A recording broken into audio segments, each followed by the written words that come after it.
Whether we see it on television, I know you're a nigga, you didn't listen. I don't know what happened if somebody kicked in the door inside my girlfriend. or we see it on our cell phones. Over the past couple of years, people, specifically those of color, have died at the hands of police. We're not 100% right. Law enforcement and you know, some of my counterparts get upset when I say this. We did this. We did some of it to ourselves. We really did. Because we were ignoring some of the problems along the way. It's a conversation John Chilleri, the director at Lackawanna College Police Academy in Scranton, thinks about a lot. With over 30 years in law enforcement, Chilleri is now retired from active police work. He says in light of the recent national conversation about police and community relations, he wants to be transparent with the public about how cadets are being trained. First of all, we train people to deal with the scenario that's in front of them. And as it escalates, we have to use the right technique and tactic to stop the situation. Feet should be shoulder width apart, good balance. This group of cadets has been in the academy since January, learning a variety of topics, from improving communication with citizens in the community to perceptions of human behavior and cultural understandings. Just recently, the class started hands-on training. Right here in your shoulder. This is where I'm stopping. Change the view on policing. I want to, gain respect. I also want to give respect. We're going to be the face of police. We're going to be the future of it. We want to be as prepared as possible. We have more training available to us to help de-escalate situations. Stop the action.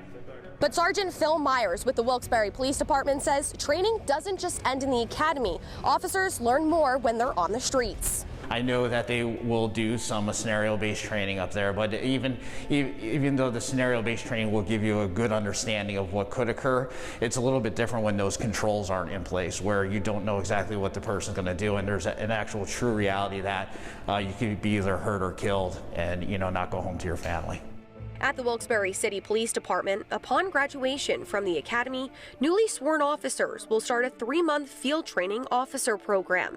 It's to help expand the officers' education and interaction with the public. In October of last year, the city formed a City Police Advisory Committee made up of residents from diverse backgrounds to be a resource between police and the public in Wilkes-Barre.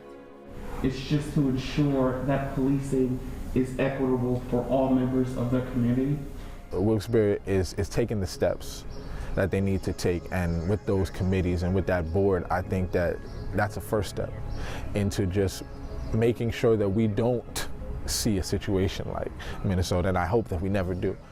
Jamel Khalise is president of the Wilkes-Barre NAACP chapter. Moving forward, he says more can be done. Education, training, making sure that they're coming out of the academy prepared, making sure that they have those on hand, those internship style experiences where they're in the field, touching community members, seeing how the community is reacting to them. I think that that's all important, and I think that the access to information for the people in the community to understand and know who our officers are, making sure that we're engaging, and I think that's very, very important, especially where we're at now.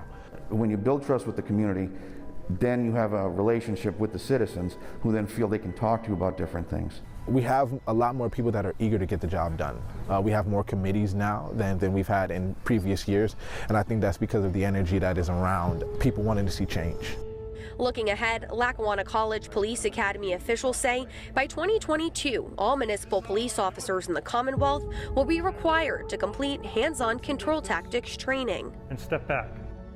Part of the discussion today for law enforcement and society 10, 15 years ago would never have been.